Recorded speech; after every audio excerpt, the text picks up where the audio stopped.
What's up guys, mag-abuno po kami ngayon ng pipino. Sa gilid lang pa. Sa gilid lang namin ilagay para di ikat lang unti. Dalawang tagak lang. Yan o. Kasi para sure win.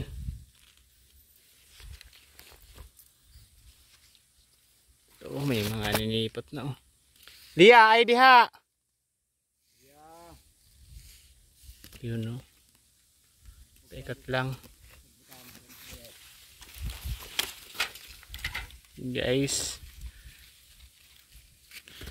Ganito yung pag-abuno namin eh. Ewan ko lang sa inyo kung paano inabunuhan nyo yun sa inyo dyan.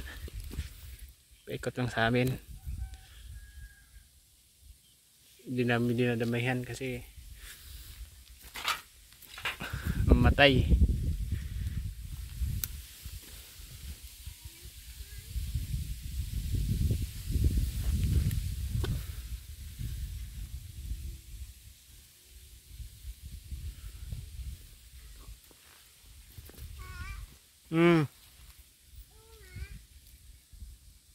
Gindang guys. Ano kaon?